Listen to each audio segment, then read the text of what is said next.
invite ko po lahat na tumayo. Makibukas po kayo sa Matthew 14, 22 to 27. Basahin po natin ang salitan. Sabi po dito, and straightway, Jesus constrained his disciples to get into a ship and to go before him unto the other side, while he sent the multitudes away. And when he had sent the multitudes away, he went up into a mountain apart to pray, and when the evening was come, he was there alone. But the ship was now in the midst of the sea, tossed with the waves, for the wind was contrary. And in the fourth watch of the night, Jesus went unto them, walking on the sea. And when the disciples saw him walking on the sea, they were troubled, saying, It is a spirit, and they cried out for fear. But straightway Jesus spake unto them, saying, Be of good cheer, it is I, be not afraid. Salamat po tayo. Panginoon, salamat po sa araw na ito, sa lahat ng ligaya nyo. Basa ng ito salita ng mga Panginoon, so rin parte ng panambahan namin sa araw na ito. Kayo pa rin ang madakila at mataas. Dalangin namin ang presensya niyo, Panginoon. Magamat hindi kami karapat dapat sa inyong harapan, Panginoon. Nawa, kawaan ng Panginoon. Tanggapin ang alay namin mga buhay sa hapon na ito, Panginoon. Patawad nawa, in Jesus' name we pray. Amen. Ako na po ang lahat. So sa Matthew 14, 22 to 27, isa to sa mga personal na experiences ng mga disipulo kasama ang ating Panginoong Jesucristo. Kung maalala nyo, bago mangyari to, nagmirakulo ang ating Panginoon at ang ginawa niya ay hindi.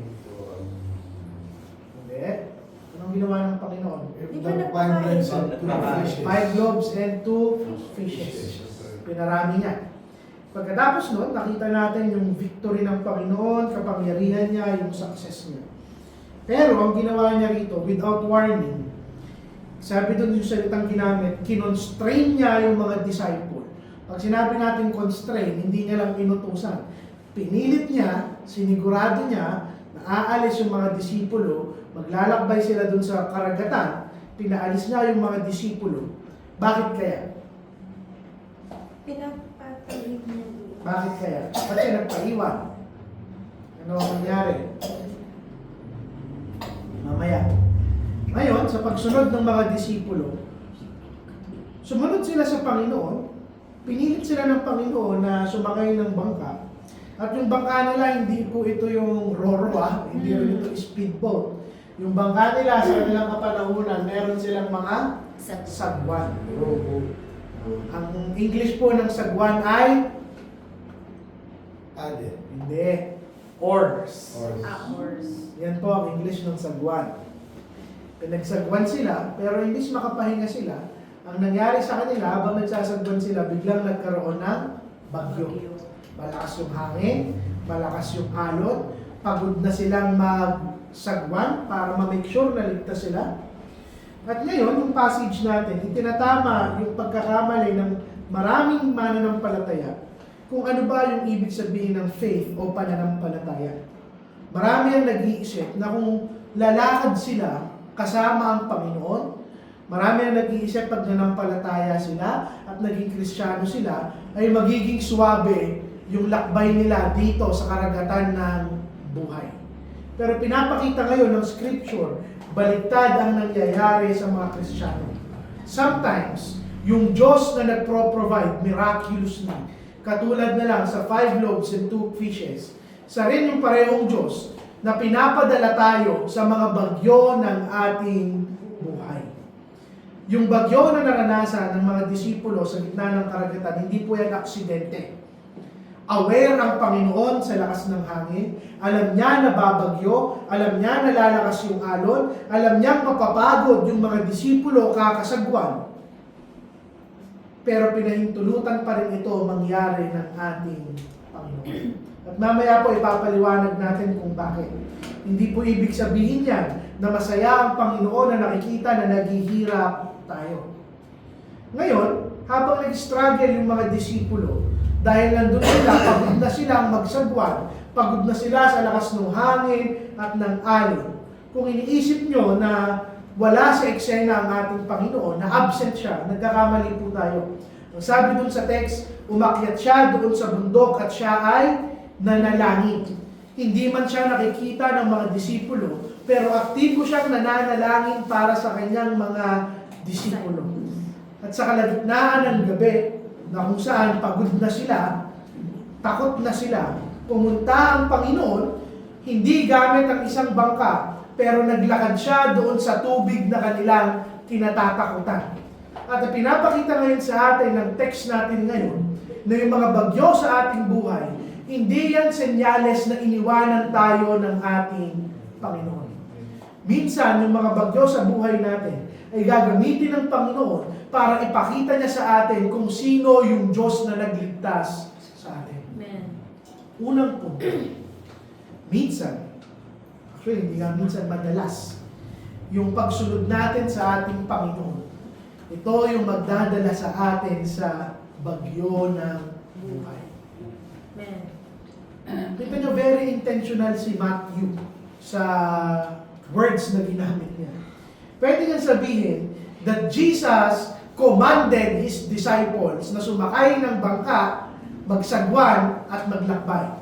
Pero bakit hindi commanded yung ginamit ni Matthew? Pwede niya sabihin inutusan, commandment. Pero ang ginamit niyang salita, constraint. Pag sinabi mong constraint, may pagpilit, kinokompel, in-urge, pinagtutulakan. At alam nyo, yung mga disipulo ng ating Panginoon, hindi sila normal na tao. Ano ang trabaho ng karamihan ng mga disipulo? Fishermen. Mangingisda. Alam nila kung kailan babagyo at hindi. Kaya constraint yung ginamit na salita, maaari na kung saan sinasabihan nila yung Panginoon na, teka lang, babagyo po. Pero pinilit sila ng Panginoon na magsagwan. At sa kanilang pagsunod, ano yung nangyari? Sa kanilang pagsunod, naranasan nila yung pinakamalupit na bagyo ng kanilang buhay. Literally. At gusto kong makita ng bawat isa, marami sa atin ang iniisip na kapag may bagyo sa buhay ko, may problema, may sakit, ano ang meron, Lola Joy? Kasalanan. Kasalanan. Sabi ni Lola Joy, pag nagkakasakit daw, laging may kasalanan. Hindi po. Minsan, yung bagyo ng buhay, yung problema, yung hirap, hindi yan resulta ng pagsuway sa Panginoon. Sometimes, resulta yan ng pagsunod sa ating Panginoon. Yung pagsunod natin, minsan nilalagay tayo sa mga panahon na kung saan mararamdaman natin yung bagyo. Ngayon tatanungin natin, teka lang pastor, parang baliktad. Bakit ito gagawin ng Panginoon kung sumusunod naman ako sa Kanya? Lalagyan natin ng context. Yung reason kung bakit pinipilit ng Panginoon yung mga disipulo na mag-travel o maglakbay sa karagatan, dahil nung ginawa niya yung mirakulo ng feeding of the 5,000, ano ang gustong gawin ng mga tao? Hindi, anong gustong gawin ng mga tao sa Panginoon? Gawing leader. Gawing leader, gawing hari, gawing politiko. Dahil pinakain niya yung napakaraming tao. Pinaalis ng Panginoon yung mga disipulo dahil matetempt yung mga disipulo sa parehong excitement na nararamdaman ng mga tao na gawing politiko ang Messiah. Misguided yung expectation ng mga tao sa kung ano ang Messiah. Now, ano yung gusto kong ipunto dito? Minsan ay pinapaalis tayo ng ating Panginoon sa mga lugar na makakatanggap tayo ng paghanga para mas maihanda tayo sa instruction ng ating Panginoon. At pagkatapos niyang paalisin yung mga disipulo, pinaalis na ng Panginoon yung napakaraming tao, umakyat siya ng bundok at siya ay nanalangin. At ano yung gusto kong makita ng bawat isa? Marami sa atin na kapag sumunod tayo sa Panginoon, nakaranas tayo ng bagyo, iniisip natin ay pinabayaan na tayo ng ating Panginoon. Pero hindi. Para sa mga anak niya na patuloy na sumusunod, nandun si Jesucristo at patuloy na nananalangin sa atin sa Kanyang Ama. At makikita natin dito yung contrast, no? Habang yung mga disipulo ay nandun sa karagatan, nandun ang Panginoon sa kabundukan, umakyat siya. Sila ay yung mga disipulo, uncertain sila, hindi sila sigurado sa kung ano yung mangyayari. Pero ang Panginoong Hesukristo, sigurado siya na sa lahat ng mangyayari sa kanyang mga disipulo, parte ito ng divine na plano ng ating Panginoon. Now, ano yung lesson dito? Tinuturuan tayo ng kwento ngayon that obedience, yung pagsunod sa ating Panginoon, hindi niya ginagarantiya yung isang masaya at madaling buhay. Hindi po totoo na kapag naging Kristiyano ka, yayaman ka, magiging komportable ka, hindi ka na magkakasakit, magiging, anong term nila doon? Hindi maginhawa eh.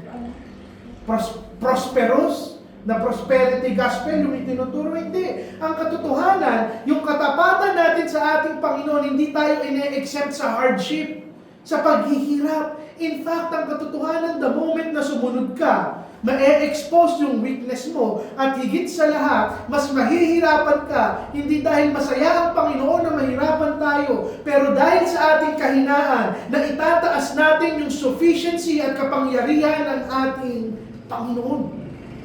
Yung mga disipulo, kailangan nilang maranasan yung bagyo. Hindi dahil pinapalo sila ng Panginoon, hindi dahil pinaparusahan sila ng Panginoon, pero gusto silang turuan ng Panginoon kung sino yung Diyos na kanilang kasama.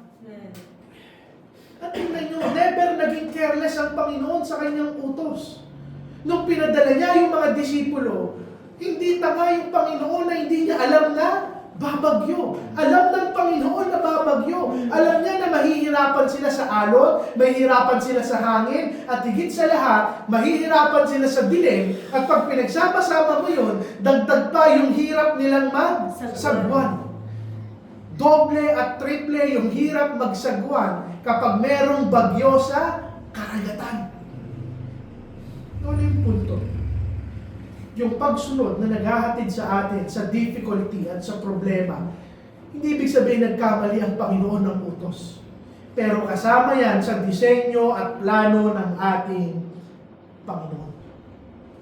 Kung titingnan niyo, isa sa mga punto pa na kailangan nating matutunan. Separation from the world is required bago i-reveal ng Panginoon ang kanyang sarili. Kinakailangan niya munang ihiwalay yung mga disipulo doon sa mga tao na gusto siyang gawing politiko. Ihiwalay yung disipulo sa mga tao, sa ingay, sa excitement, sa maling expectation. At dito ipinakita ng Panginoon kung sino siya bilang Diyos. Ano yung punto ko? Sa mga oras na sumusunod tayo, pero nakakaramdam pa rin tayo ng hirap, problema, sakit at pagkukulang, huwag tayong ma-discourage. Kung sinusunod mo yung salita ng Panginoon, ginawa mo yung tama, namuhay ka ng may kabanalan at integridad, at nandun ka pa rin sa bagyo ng iyong buhay, huwag kang malungkot, huwag kang maghina. Ina-assure ka ngayon ng ating Panginoon na yung paghihirap natin at problema natin, hindi yan ebidensya na pumalya tayo bilang mga Kristiyano. Tandaan natin, mas nakikita natin ang Panginoon sa malalaking alon ng buhay kaysa sa mga panahon na payapa ang tubig.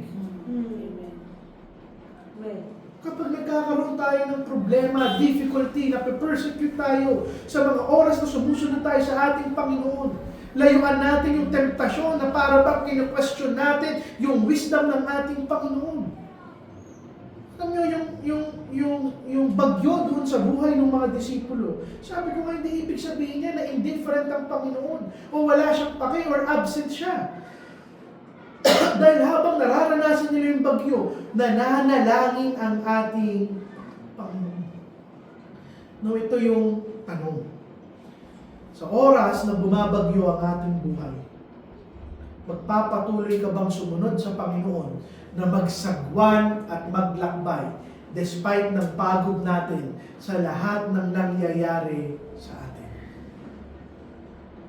Madalas papadala ng Panginoon sa mga bagyo, hindi dahil malakas ka, kundi dahil mahina ka at gusto niyang makita mo yun upang mas matuto tayong magtiwala sa Kanya.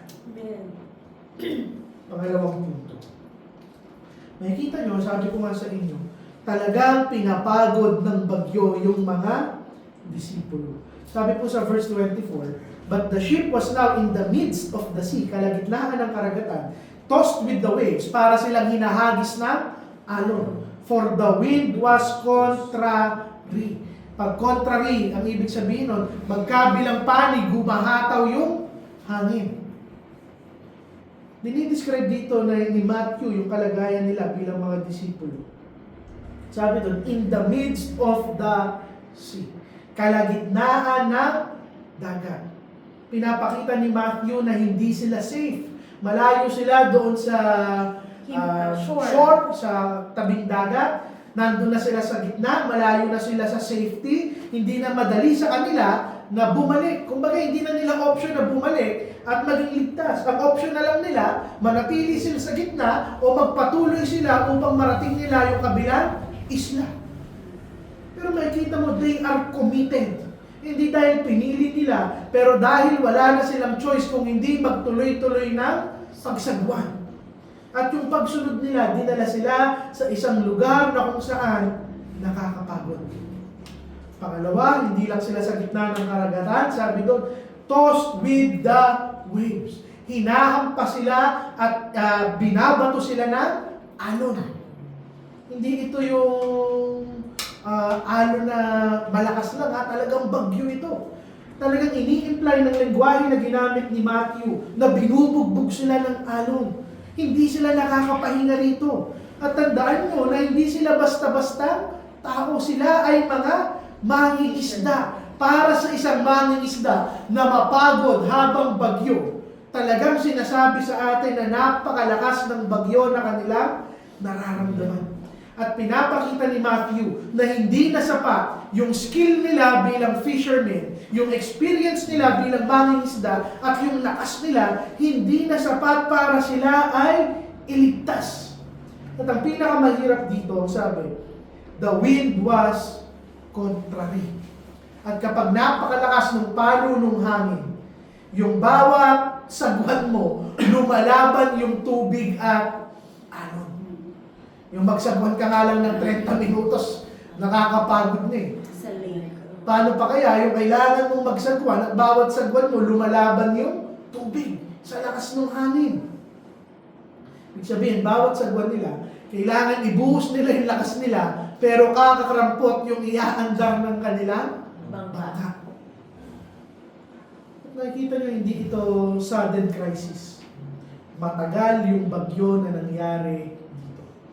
Hindi ko ma-imagine ilang oras kaya silang nagsasagwan at hindi sila lumalapit doon sa lugar na kailangan nilang puntahan. Now, ano yung lesson doon sa kwento? Minsan, hindi tinatanggal agad ng Panginoon yung bagyo sa ating buhay. Kung bumagyo, 1 minuto lang, tinanggal na ng Panginoon, ano yung mangyayari? Hindi matututong magtiwala yung mga disipulo. Minsan hinahayaan o pinapahintulutan ng Panginoon na magtagal tayo sa problema dahil hindi pa natin natututunan magtiwala sa Kanya.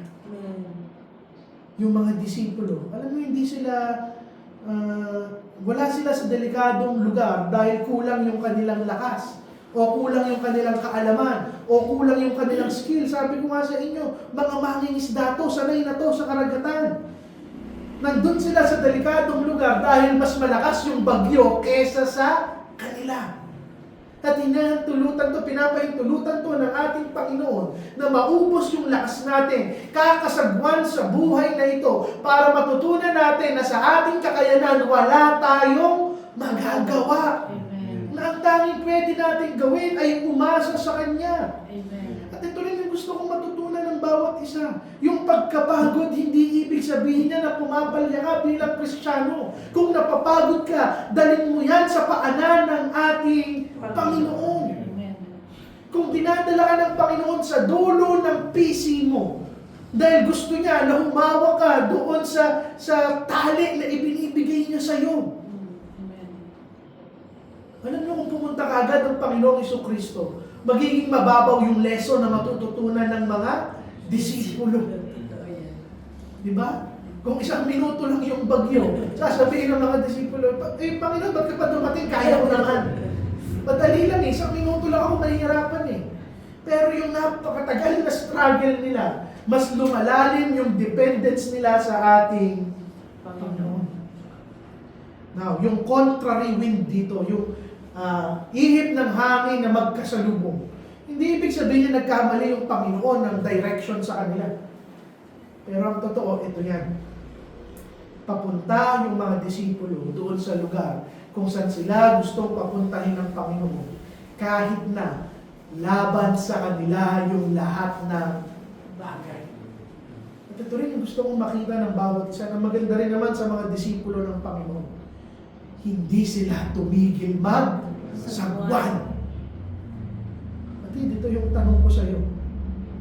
Sa mga oras at araw na lahat ng nangyayari sa buhay mo, sa pamilya mo, sa trabaho mo, sa pag-aaral mo, pakiramdam mo, nire-resist yung dapat mong gawin para sa ating Panginoon, itutuloy mo ba yung pagsagwan? Ano yung application nito sa atin? Katulad ng mga disipulo, sabi ko nga sa inyo, kahit anong sagwan nila, hindi sila nakakaalis doon sa lugar kung saan sila inabutan ng bagyo. Walang progress, patuloy yung resistance, pagod na sila. Pero ang point, sumusunod sila. At kapatid, ito yung gusto kong makita ng bawat isa. Sumunod ka kahit hindi na madali at nakakapagod na. Amen. Ano lagi tayong tempted? Na, Panginoon, pagod na ako, sagwan ako ng sagwan. Hindi lumalaki ng mabilis yung iglesia. Minsan nawawala pa yung iba. Pagod na akong magsagwan. Pero huwag tayong matindi na isipin na kinalimutan tayo ng ating Panginoon. Kahit ano ang mangyari sa buhay na to, magsasagwan tayo papunta sa lugar kung saan inutos ng ating Panginoon. Hahayaan ng Panginoon yung alon, hahayaan ng Panginoon yung hangin, na pagurin tayo, masaktan tayo, malungkot tayo, magkaproblema tayo, para the moment na makita natin ang kanyang persona, buong buo yung pagtitiwala natin sa Kanya. Amen. Pangatlo, kailan dumating ang ating Panginoon? Verse 25, in the fourth watch of the night, Jesus went unto them, walking on the sea. Charles, anong oras yung fourth watch of the night? Midnight. Hindi po. Kalagitnaan ng alas 3 ng madaling araw hanggang alas 6 ng umaga. So more likely 4 a.m. to 5 a.m. Yung oras na, isang oras na yun. Ito na yung huling oras bago sumikat yung imagine mo na lang, simula gabi. Kasi tandaan nyo, anong oras pinakain ng Panginoon yung 5,000? Hapunan yun. O so nung pinaalis ng Panginoon, yung mga disipulo, gabi pa yun. Inabot na sila ng alas 4 ng umaga kakasagwan. Hindi ko ma-imagine yun. Tumakbo lang ako ng isang oras, pagod na ako. Pero kung titignan nyo, sa dinami-dami ng oras, kung bakit alas 4 pa pupunta ang ating Panginoon. Hindi kung bakit? Ito na yung oras na talagang pagod na yung mga disipulo at nawawala na sila ng pag-asa. Wala na silang lakas, mababa na yung kanilang, mag-focus po tayo dito, mababa na yung kanilang moral, pero dito pumunta ang ating Panginoon. At ito yung pinakagusto ko sa pamamaraan ng Panginoon. Pwedeng lumapit sa kanilang Panginoon na may daladalang mas malaking bangka. Sasakay sila ng Panginoon. Pwede rin gawin ng Panginoon bago siya lumakad sa tubig, pinatigil niya muna yung alon. Pero ang ginawa niya, habang bumabagyo, habang umahangin, habang umaalon, saka siya naglakad doon sa karagatan. Bakit? Bakit? Kala niyo, di ko kayo tatanungin, borgin preaching ha? Kahit ano, pastor, kahit sa oras ng bagyo, Hindi yung recession. Okay? Mapakita ng Panginoon yung kapangyarihan. Okay. Yung alon na kinatatakutan nila, nasa ilalim lang ng paanan ng ating Panginoon. Naisip ba natin yung mga problema na pinagdaranasan natin, yung mga problema na kinatatakutan natin, nilalakaran lang ng ating Panginoon. Yung halo na kung saan nag-uupo sa disciple sa ilalim lang ng paa niya, effortlessly nilalakaran ng ating Panginoon. Pinapakita nung bagyo, ito yung punto. Ipinapakita ng alon, ng hangin at ng bagyo, yung kakulangan natin bilang mga tao at disipulo ng ating Panginoon. Pero pinapakita rin ng alon, ng hangin at ng bagyo na walang-wala sila kumpara sa kapangyarihan ng ating Panginoon. Yung problema, yung bagyo, yung nagsiset apart sa atin bilang tao at sa ating Panginoong Hesukristo. At revelasyon ito ng ating Panginoon. Hindi siya dumating doon para lang i-rescue yung mga disciples. Alam nyo ba na sa Old Testament, ang paglakad sa tubig, sinabi doon, this is only an act attributed to God alone. Na Diyos lang ang makakagawa. At habang lumalakad ang Panginoon, ipinapakita niya, hindi ko lang kayo tutulungan sa problema nyo. Ako yung nag-iisang Diyos. Sa akin lang kayo kakapit. Yung delay, yung timing, yung pamamaraan ng kanyang pagpunta, intentional yung lahat ng bagay na ito. Ano yung punto? Pinapahintulutan ng Panginoon yung bagyo sa buhay natin para pag tinanggap na natin yung lesson at katuruan kung sino siya sa ating buhay, hindi tayo magkakamali na siya talaga ang tunay na Diyos. But more importantly, sa kwento, may sinabi bang tumawag sila sa Panginoon? Humingi sila ng tulong? Wala. Diyos ang lumapit sa kanila. Ano yung lesson? Tinuturuan tayo niyan. Don't be impatient. Minsan mahaba na yung problema. Minsan nakakapagod na. Minsan tinatanong natin yung Panginoon, Panginoon, kailan ba ito matatapos? Magantay tayo. At dito ipapakita ng Panginoon sa atin ang kanyang pangyarihan. Sabi ko sa inyo, kung napaaga yung dating ng Panginoon, yung mga disipulo, iisipin nila nakaligtas sila dahil sa lakas nilang magsagwan. Kung nahuli naman yung Panginoon, baka bilang na lang sa kamay yung disipulo, hindi na 12 yung disipulo. Pero saktong-sakto yung oras ng Panginoon na tinulungan sila, but at the same time, hinumble down sila na wala silang maipagmamalaki sa harap ng ating Panginoon. Kapatid, ito pa yung isa kong gusto ituloy. Minsan yung lesson, yung deliverance ng ating Panginoon, yung kaligtasan, yung safety, minsan hindi mo yan nakakamtan sa pagtanggal ng problema, sa pagtanggal ng bagyo. Minsan, dumarating si Kristo habang nandun pa yung bagyo. Ano yung punto rito ng ating Panginoon? Marami sa atin, pakiramdam natin, okay tayo kapag tinanggal ng Panginoon yung problema. Pero mali yun.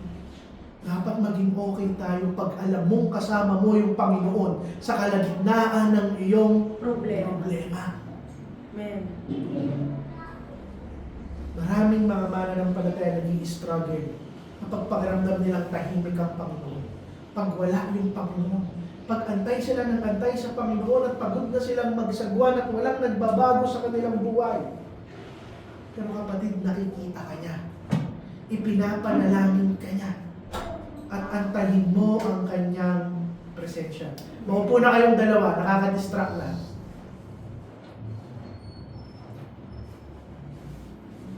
Sorry po. Kapag pakiramdam natin na nadidelay yung pagkilos ng Panginoon, huwag niyong i-assume na nakalimutan kayo ng ating Panginoon. Sometimes, inaantay ng Panginoon na tigilan natin yung pagtitiwala sa sarili nating lakas. Diyan ko, anak, maupo ka na. pag dumating ang ating Panginoon, sometimes hindi yun yung expectation natin. Sabi ko nga sa inyo, kung ako yung disipulo, ang i-expect ko sa Panginoon, may dala-dala siyang malaking bangka. Pero, hindi man siya dumating ayon sa expectation natin. Darating siya na kung saan mas makikita natin ang kanyang kapangyarihan. Pang-apat, makikita nyo na kung saan. Pag kinain ng takot ang ating mga puso, mas mahihirapan tayong makita ang persona ng ating Panginoon. Makikita natin dito na kung saan. Sa verse 26. Imbis na matuwag yung mga disipulo, ano yung naramdaman nila? Sila ay lalo natakot. Hindi nila nakilala yung ating Panginoon. Sinasabi sa atin ni Matthew na kung saan they were troubled. Nagpapanik sila. Nung nakita nila yung image ng Panginoon na naglalakad sa tubig, ano yung nangyari? Sabi nila, it is a spirit. Nakita nila yung Panginoon, pero sabi nila, it is a spirit. Natakot sila. Imbis comfort yung maramdaman nila, natakot sila. Nagpanik sila. Ang iniisip nila, lalo na silang mapapahama. At ano yung description? They cried out for fear. Sabihin, talagang nagpapanik na sila dito. Raw, uncontrolled yung nararamdaman nila. Pero nakakapagtaka dito dahil sa takot nila, tandaan nyo, hindi na sila iba sa ating Panginoon. Sa lahat ng tao, sila yung pinakamalapit sa Panginoon. Alam nila yung mukha ng ating Panginoon. Nakita nila yung mirakulo, pagpapagaling, yung provision, pagpapakain. Pero ang katotohanan niyan, dahil sa pagod nila at sa takot nila, hindi na nila nakita ang ating Panginoon.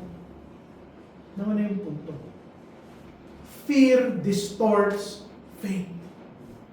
Binubulag ng takot ang ating pananampalataya.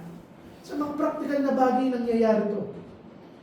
Takot tayong magkulang. Hindi na natin nakikitang kayang mag-provide ng ating Panginoon. Takot tayo sa mga nangyayari, sa mga sakit. Hindi natin makita that God is the greatest healer. Dahil ito yung katotohanan. The moment na kainin ng takot ang puso mo, kinakain niya yung pagtitiwala mo sa ating Panginoon. Ano, hindi naman nagbago yung theology ng mga disciple. Alam nila na si Kristo ang Messiah. Pero nagbago yung perception nila dahil napuno ng takot ang kanilang puso.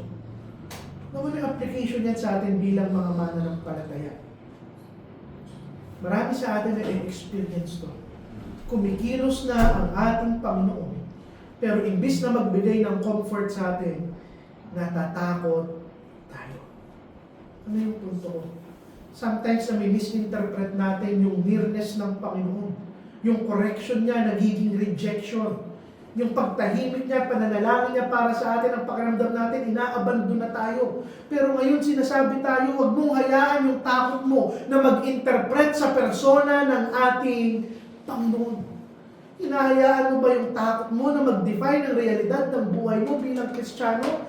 Hinahayaan mo yung salita ng Panginoon na mag-define ng lahat ng nangyayari sa iyong buhay. At panglima at panghuli, makikita natin dito yung salita ng Panginoon na nagre-restore ng kapayapaan sa puso ng kanyang mga disipulo. Sabi doon, be of good cheer. It is I, be not afraid.